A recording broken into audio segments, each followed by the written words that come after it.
Hoy exploraremos una de las historias más impactantes del Antiguo Testamento, la venta de la primogenitura de Esaú a Jacob. Imaginemos un escenario de los tiempos bíblicos, donde la vida era dura y las recompensas a menudo escasas. En este contexto, un joven llamado Esaú, agotado y con un hambre voraz, regresaba de una larga jornada en el campo. Mientras tanto, su hermano Jacob se encontraba tranquilamente cocinando un guiso rojo sobre un fogón humeante. El aroma del guiso flotaba en el aire, una tentación irresistible para el hambriento Esaú. Esaú, al ver a su hermano, se acercó con urgencia y le suplicó que le diera un poco de ese reconfortante guiso rojo. Pero Jacob, astuto y previsor, vio una oportunidad única en la desesperación de su hermano. Y Jacob respondió: «Véndeme en este día tu primogenitura». La primogenitura era un derecho sagrado, una herencia de gran valor espiritual y material. Entonces dijo Esaú: «He aquí yo me voy a morir, ¿para qué pues me servirá la primogenitura?». Su necesidad inmediata eclipsó cualquier consideración a largo plazo sobre su futuro y su herencia. Y dijo Jacob: «Júramelo en este día». Y él le juró y vendió a Jacob su primogenitura. El trato estaba hecho, un momento que cambiaría el curso de sus vidas para siempre. Entonces Jacob dio a Esaú pan y del guisado de las lentejas, y él comió y bebió, y se levantó y se fue. Así menospreció Esaú la primogenitura, intercambiando un legado invaluable por un plato de lentejas. Esta historia nos invita a reflexionar sobre el valor de nuestras prioridades y las consecuencias de nuestras decisiones impulsivas. Gracias por acompañarnos en este viaje a través de las antiguas escrituras. Dios les bendiga a todos. Bienvenidos a tu canal favorito. Biblia Estudio TV, tu instituto bíblico virtual. Soy Omar, quien te acompañará en esta aventura en la que entraremos hoy. Por tanto, prepárese porque hoy usted va a ensanchar su territorio espiritual. Hoy continuamos con nuestro estudio bíblico del profeta Malaquías. Como usted podrá notar, todas las semanas, es decir, todos los sábados, que es el día agendado para que los estudios salgan al aire, estamos trayendo un estudio diferente de cada libro de la Biblia. Hoy nos toca el profeta Malaquías, el cual hace un tiempito que no traemos. Como ya hemos aprendido, el libro de Malaquías es un libro simbólico, o por lo menos, la gran mayoría de su narración es simbólica. El nombre Malaquías proviene del hebreo Malaki. Está compuesto por dos palabras malak, que significa ángel o mensajero, y la terminación i, que viene siendo lo que llamamos en nuestro idioma un adjetivo posesivo. Malaquías significa mi mensajero. ¿El mensajero de quién? El mensajero de Yahvé. Todavía estamos escudriñando eso que Jehová dijo acerca de Jacob y Esaú. El verso 2 dice: 2. Yo os he amado, dice Jehová, y dijisteis: ¿en qué nos amaste? ¿No era Esaú hermano de Jacob? Dice Jehová: y amé a Jacob.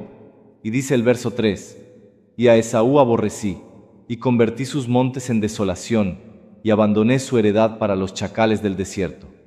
Ya el verso 2, la primera parte, lo hemos explicado.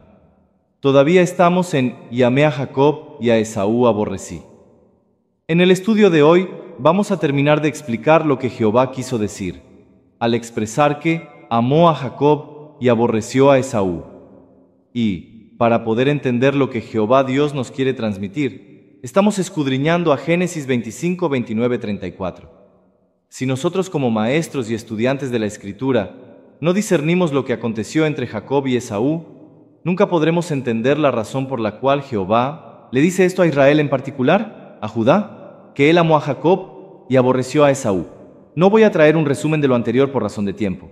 Pero, si usted quiere saber lo que ya hemos explicado, lo invito a mirar los videos día 57, 2025, 58, 2025, 61, 2025 y 62, 2025. En estos 4 videos encontrará todo explicado. Estos videos están disponibles en YouTube, Facebook, Rumble y la X. Ahora bien, nosotros como pueblo de Dios, un pueblo que lo ama y quiere agradarle en todo, debemos de ser obedientes a sus mandamientos. Jesús dijo que, si lo amamos, guardemos sus mandamientos. Y los mandamientos de Jesús son los mismos del Padre. ¿Ama usted a Jesús? ¿Guarda sus mandamientos? Si usted es uno de los que siguen nuestros estudios bíblicos, Entonces, ya usted debe de conocer el mandamiento del Padre, a guardar su reposo. No hablo del día de reposo según la ley, sino según el Espíritu. En la antigüedad, el Señor mandó a guardar su día de reposo. Ese día de reposo implicaba, dentro del contexto de la ley, guardar un día en particular. Se guardaba el séptimo día, que, dicho sea de paso, no era sábado, aunque ese día en hebreo era Shabbat. Shabbat no significa sábado, significa reposo. Hacer un alto, detenerse o parar. Ninguna de estas definiciones implica un descanso físico. El descanso físico es una muy mala interpretación. ¿De qué debemos reposar? Hoy, la Iglesia debe de guardar el reposo de Dios. Ese reposo es espiritual, y para que lo entiendan, un reposo, un alto, un detente del pecado. Para que podamos guardar ese reposo espiritual, Jesús nos dice que debemos de negarnos a nosotros mismos. Pablo, por otra parte, nos dice que debemos de considerarnos muertos al pecado. Y la pregunta es, ¿el negarnos a nosotros mismos y considerarnos muertos al pecado implica hacerlo una vez a la semana? En mi entendimiento, y si usted tiene algún otro entendimiento, negarnos a nosotros mismos y considerarnos muertos al pecado implica un rendimiento diario. Implica presentar nuestros cuerpos en sacrificio diario. Entonces, si usted no guarda el reposo de Dios, de acuerdo con Isaías 58, 13, 14, usted no está dando señal de que Dios es el que lo santifica. Todos los días para mí son días de reposo, de domingo a lunes. Y si tengo que trabajar los 7 días, lo hago, porque guardar el reposo de Dios no implica trabajar 6 días y reposar 1. Eso es una muy mala interpretación.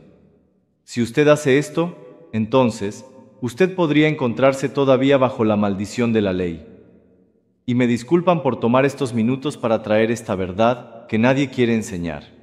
Bueno, teniendo esto claro, continuamos. Voy a leer el texto completo para entrar en contexto. Génesis 25, 29, 34, 29. Y guisó Jacob un potaje, y volviendo Esaú del campo, cansado, 30. Dijo a Jacob: Te ruego que me des a comer de ese guiso rojo, pues estoy muy cansado. Por tanto, fue llamado su nombre Edom, 131. Y Jacob respondió: Véndeme en este día tu primogenitura. 32. Entonces dijo Esaú: He aquí yo me voy a morir. ¿Para qué pues me servirá la primogenitura? 33. Y dijo Jacob: Júramelo en este día. Y él le juró, y vendió a Jacob su primogenitura. 34. Entonces Jacob dio a Esaú pan y del guisado de las lentejas. Y él comió y bebió, y se levantó y se fue. Así menospreció Esaú la primogenitura. Ya los primeros versos del 29 al 32 ya los hemos explicado. Hoy continuamos con los veros 33 y 34. Y con estos terminamos el asunto de Jacob y Esaú. Y volvemos a Malaquías 3 para continuar con nuestro estudio. Por favor, presten atención a lo que el texto nos va revelando. Quite toda distracción de su lado y enfóquese en el estudio.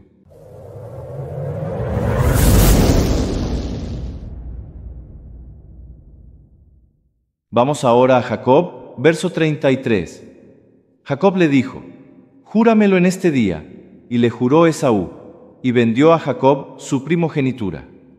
Anteriormente dijimos que la petición de satisfacer sus impulsos carnales sale de Esaú. Y repito, este acontecimiento, aunque el escritor lo narra dentro de un contexto literal, debemos de interpretarlo espiritualmente. Recordemos que la Biblia, la Escritura, es una historia divina, una historia del alma, del corazón, de la conciencia.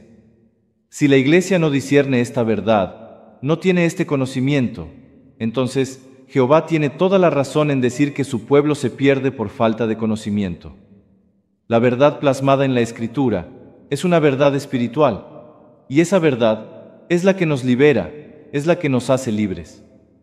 Ahora bien, y esto es importante que la Iglesia entienda, y quiero explicarlo usando la historia de Caín y Abel. ¿Por qué traigo esto? Voy a ser honesto con ustedes, aunque sé que muchos de los que ven este estudio son incrédulos. El propósito de traer a relucir esto es porque es mi deseo, mi anhelo que la Iglesia crezca y madure en la fe. ¿Por qué es importante madurar en la fe? Porque para que el hijo que se está formando en usted pueda nacer, pueda ser arrebatado, es necesario creerlo por fe. Si Abraham no hubiese madurado su fe por 25 años, Isaac nunca hubiese nacido. Si Zacarías no hubiera madurado en la fe, Juan nunca hubiese nacido. Si Jacob no hubiese madurado en la fe, José no hubiese nacido. Y eso mismo aplica para nosotros. Es imprescindible que la Iglesia crezca en la fe, ya que el mismo Señor dice que sin fe es imposible agradarle.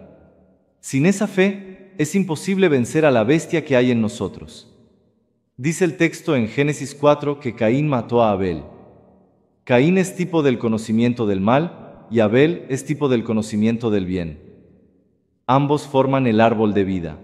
Por tanto, si son uno no pueden separarse. El árbol de vida es figura de la Torá, de los mandamientos de Dios. El hecho de Caín matar a Abel, esto lo que nos revela es que el mal venció al bien, lo mató, espiritualmente hablando. Caín es ese espíritu de desobediencia que reina sobre toda la humanidad. Ahora bien, y presten atención a lo que sigue. Esaú es figura de Caín, Jacob es figura de Set, pero Abel está muerto, es decir, el bien en el ser humano está muerto. Entonces, si está muerto, ¿cómo resucitará? Y Adán tuvo un hijo conforme a su imagen. Eva dijo que ese hijo era en sustitución de Abel. Ese hijo es Set, figura del Mesías. Por tanto, Jacob persigue la primogenitura de Esaú desde el vientre. Y de esta primogenitura vamos a hablar más adelante. ¿Por qué la perseguía? Porque Jacob anhela y desea agradar a su Creador. Jacob es una figura literaria que representa a Set, el sustituto de Abel, el conocimiento del bien, la verdad. Y Jacob quiere restaurar esa verdad, ese bien en el ser humano. Y ahora vamos a entender esta compraventa. Jacob, que ya dijimos que es figura de Set, el sustituto de Abel que está muerto espiritualmente. Es decir, que Abel está bajo la autoridad de Caín. Por tanto, en este contexto, Jacob, quien es figura de Set, el sustituto de Abel, va a redimir a Abel, el bien, la verdad, del dominio de Caín. Para que lo entiendan, Set redime la verdad en Abel para que Caín muera. Por tanto, Jacob, el Redentor, redime a Esaú y lo trae de vuelta a su posición original. Jacob, al percibir la desviación, el alejamiento, al percibir la oposición de la naturaleza pecaminosa, decide en ese mismo instante rescatarla, redimirla y traerla de nuevo a la posición correcta. Traerla de nuevo significa reconciliarla con él mismo. Recordemos que Esaú y Jacob son uno. Jesús dijo: Yo y mi Padre somos uno. Esaú es el que se aleja de Jacob, es el que se rebela, es el que se desvía del camino correcto. Esaú es el que rompe el pacto matrimonial de unidad. Jacob es el que va al rescate de su hermano, de su opuesto, de su opresor. Cuando Jehová le dice a Caín que si hace lo malo, el pecado está a la puerta, es decir, que el pecado engendra muerte. Y con todo esto, dice Jehová, que Caín se enseñoreará de él, del deseo. Y lo mismo le acontecerá a Esaú. Jacob no quiere la muerte para su hermano. En otras palabras, que Jehová no quiere la muerte del ser humano. ¿Por qué? Porque el ser humano es su encarnación, son uno. Y esta es otra verdad que la Iglesia no enseña, porque nos han moldeado la mente con un Dios externo, cuando el mismo Jesús vino a revelar a un Dios interno. Es decir, que la Iglesia pudiese encontrarse viviendo todavía bajo la ley. Yo sé que esta verdad duele, pero prefiero darle un poquito de dolor y que vivan, que darle un poquito de dulzura y que mueran. Entonces, para continuar, la negociación, o esta compraventa, este pacto o juramento, como revela la Escritura, tiene como objetivo la redención de Esaú, es decir, la redención del mal por medio del bien. Pablo nos enseña a vencer el mal con el bien. Este vencer significa redimir el con el bien. Recordemos que tanto Esaú como Jacob son parte nuestra. El mal y el bien están en nosotros. Ese mal en nosotros debe de ser redimido por el bien. Ese bien en nosotros es el Mesías, la mente de Cristo en nosotros. Dios nos ha bendecido con toda bendición espiritual. Nos ha dado su naturaleza divina. Nos ha equipado con la mente de Cristo. Esa mente de Cristo en nosotros es el reino. Esa mente de Cristo en nosotros es la que le da forma a la imagen del Hijo en nosotros. Pero para que eso sea una realidad, debemos de negarnos a nosotros mismos y considerarnos muertos al pecado.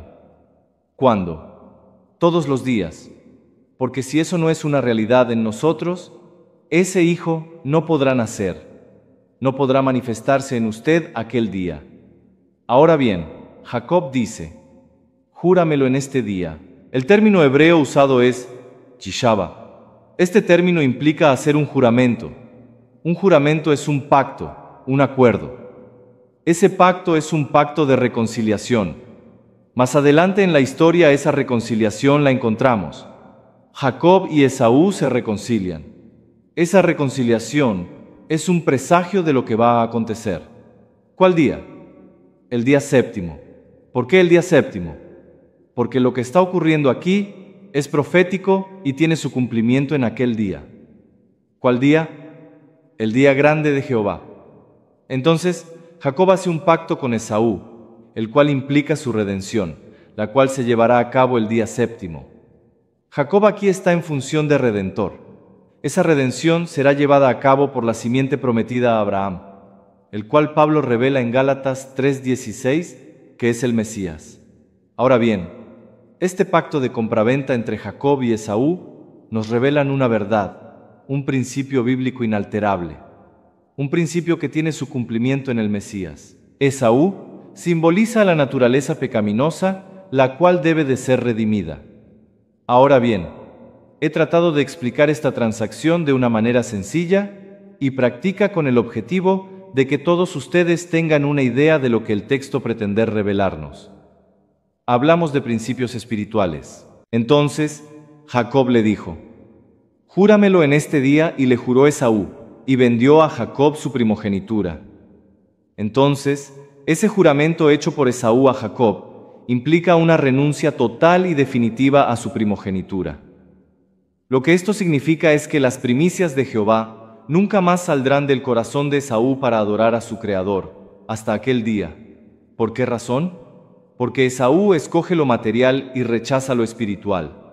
Y ahora pongan atención a la mejor parte de la historia.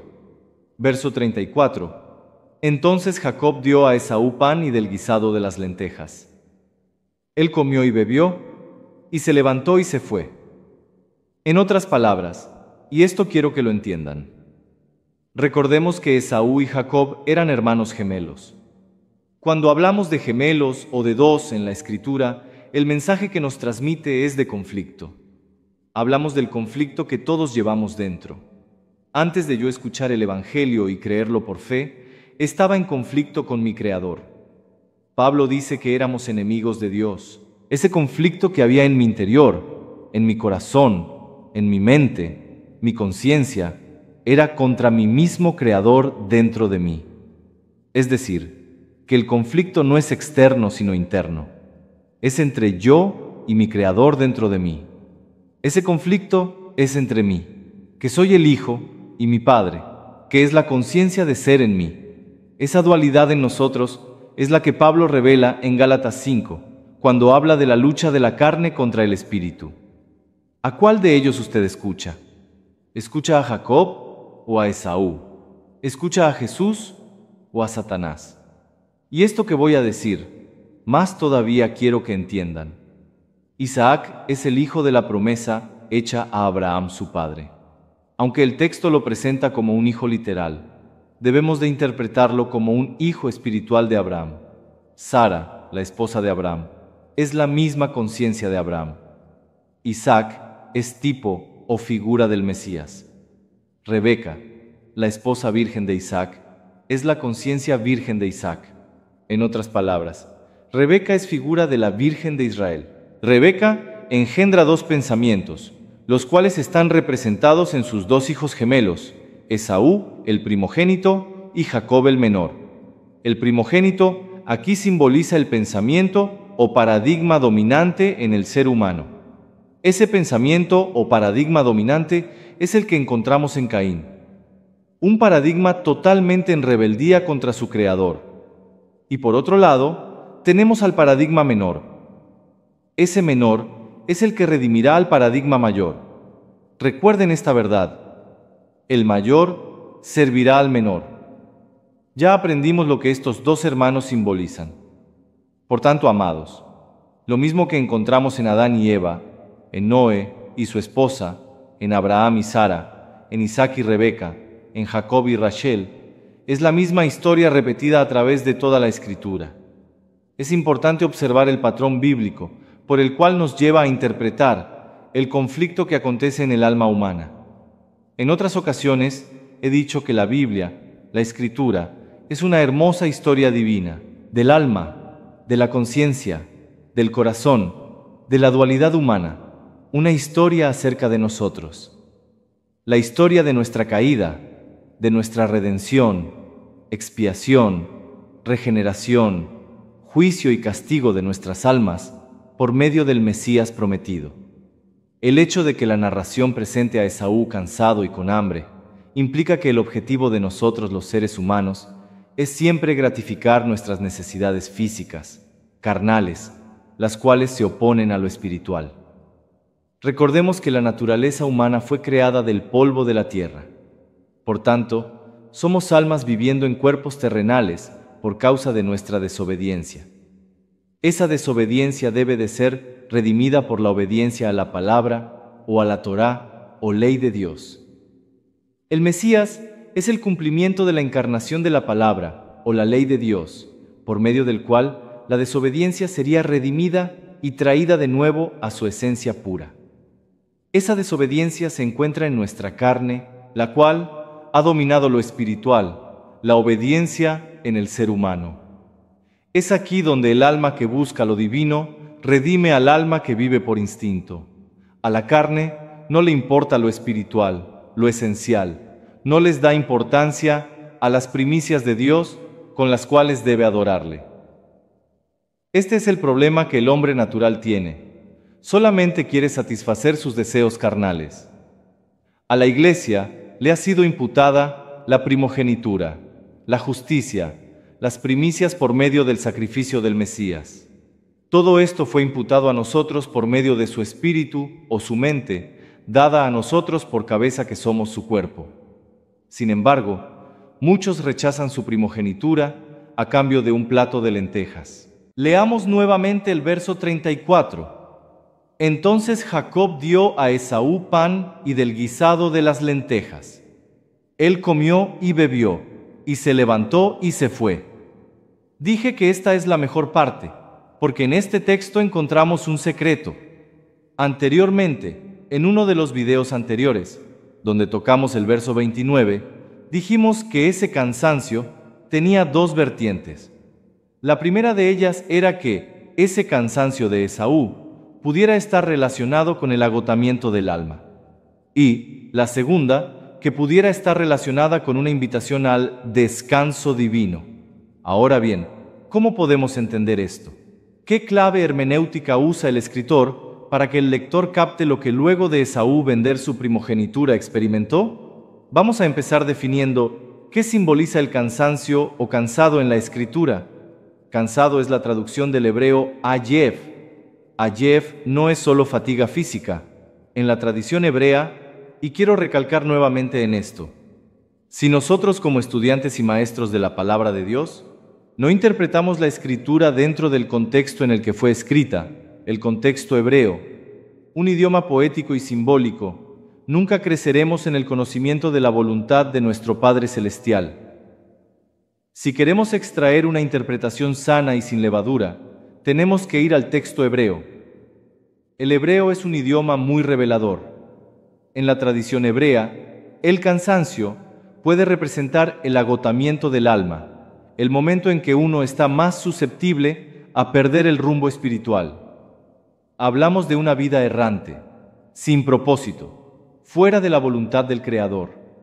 Asegúrese de que ese agotamiento del alma no lo alcance. Manténgase arraigado a la palabra de Dios, para que resista a Amalek. En Deuteronomio 25:18, se describe cómo Amalek atacó a los cansados y rezagados del pueblo de Israel, lo que refuerza la idea de vulnerabilidad espiritual, es decir, los que están entretenidos con las distracciones de Babilonia. Babilonia. ¿Ha captado su atención? El menú de Babilonia, y entiéndase, todas estas novedades, influencias por medio de comerciales, Hollywood, y toda esta vanidad con la que han conquistado el corazón del mundo, ¿lo ha conquistado a usted también? Tengamos mucho cuidado con nuestra forma de caminar. Ahora bien, en otro extremo, este cansancio también puede verse como una invitación al descanso divino. El alma cansada busca refugio en lo eterno, como en el Salmo 23. Me hará descansar en verdes pastos. Aquí encontramos revelados los dos opuestos del cansancio: vulnerabilidad espiritual y descanso divino. Entonces, concluimos que este cansancio de Esaú no es uno literal, sino uno espiritual, el cual, en su primera etapa, el escritor lo revela como una vulnerabilidad espiritual, y ahora lo vamos a encontrar como una invitación al descanso divino. Ahora bien, ¿qué hace Jacob? Como dije anteriormente, en esta historia hay un secreto que debemos discernir. Y presten mucha atención. El hecho de Esaú estar en el campo hace referencia a cuando Nabucodonosor, cuando fue despojado de su reino y se le dio un corazón de bestia. Y esto lo encontramos en Daniel 4. Por otro lado, el hecho de Esaú llegar cansado del campo hace referencia a cuando Nabucodonosor alzó sus ojos al cielo y su razón le fue devuelta. Daniel 4. Entonces, Esaú llegó del campo cansado, desfallecido y con hambre. Esa hambre de Esaú era en busca de satisfacción en su vida, ya que el campo le había robado toda satisfacción. Esaú no pensó en una satisfacción espiritual, sino en una satisfacción carnal. Esaú tenía mucha hambre. ¿Hambre de qué? Hambre de pan. Hambre de la palabra de Dios. Sin embargo, Esaú no supo discernir esa hambre. Esa hambre es la consecuencia de nuestra desobediencia. Y aquí encontramos a Jacob, el redentor de la verdad, de la obediencia, percibe la condición de Esaú y va por la redención de su hermano. ¿Cómo sabemos esto? ¿Qué clave hermenéutica nos revela la Escritura? ¿Qué le dio Jacob en cambio por la primogenitura? Pan, es decir, lechem o Belén. Belén es el pan de Dios, es decir, Jesús el Mesías. En otras palabras, la Torá, los mandamientos de Dios. Porque sin la obediencia a la Torá, a los mandamientos de Dios, no podemos ser redimidos. Jesús vino a cumplir la Torá, es decir, a obedecerla. La muerte de Jesús nos revela la muerte de nuestra voluntad. Porque, para poder obedecer los mandamientos de Dios, debemos de morir a nuestra voluntad. Eso es lo que Jesús dijo, negarnos a nosotros mismos. Es decir, que Jacob al darle pan a Esaú, redime a esa desobediencia en él. Y por otra parte, dice que, además de pan, le dio del guisado de lentejas. Fíjense que, en este verso, es que sale a relucir el pan y la lenteja. El pan y la lenteja son dos claves hermenéuticas para poder discernir lo que aconteció con Esaú. La lenteja viene del hebreo adashá, el cual significa el adorno de Dios o la belleza de Dios. ¿Qué hizo Jacob con Esaú? Jacob redime a Esaú. Jacob es el alma que busca lo divino y redime al alma que vive por instinto, es decir, Esaú. Jacob, al igual que Ruth redime a Orfa, Jacob redime a Esaú. Hablamos de redención de ese pensamiento que se opone a los propósitos de Dios, a esa desobediencia transformada en obediencia. Más adelante en la historia, encontramos una reconciliación entre estos dos hermanos o pensamientos, porque sabemos que después de esta transacción, de este pacto, empieza la batalla entre ellos. Recordemos que lo que el texto nos revela es profético y tiene su cumplimiento al final del día. Y para terminar con Jacob y Esaú, Dice el texto que Esaú, él comió y bebió, y se levantó y se fue. ¿Dónde más encontramos esta expresión en la Escritura? ¿Con quién podemos relacionar a Esaú? Si usted conoce la Escritura, estas mismas palabras las encontramos en la historia de Elías. Al igual que Esaú, que se sentía cansado, agotado, también eso lo encontramos en Elías. El que Esaú haya comido y bebido nos revela que ya la desobediencia, al ser redimida por la obediencia de Jacob, se disipa, se transforma o se transmuta a obediencia. Desaparece de la vida de Jacob. Lo mismo encontramos en Elías. Elías enfrentaba una lucha interna, la cual lo llevó a una depresión y ganas de morir, causada por una mujer, Jezabel. Jezabel es tipo de ese pensamiento o espíritu profano que existe en todo ser humano, inclusive en la iglesia redimida. Elías lucha con ese espíritu en él y al final lo vence o lo redime. Esto es lo mismo que aconteció con Jacob. Elías comió y bebió, y se levantó y se fue. Significa que ese pensamiento fue disipado, transformado. Elías, al igual que Jacob, redime esa actitud, ese espíritu profano de sí mismo. Las instrucciones que Pablo nos da a través de todas sus cartas son con el objetivo de que redimamos ese espíritu profano en nosotros. Pero debemos de obedecer las instrucciones de Pablo. Y las instrucciones de Pablo están intrínsecamente atadas a la Torá. Entiendo que pocos pueden discernir lo que digo, pero en el camino lo podrán discernir. Ahora bien, recordemos que todo el AT es sombra de nosotros.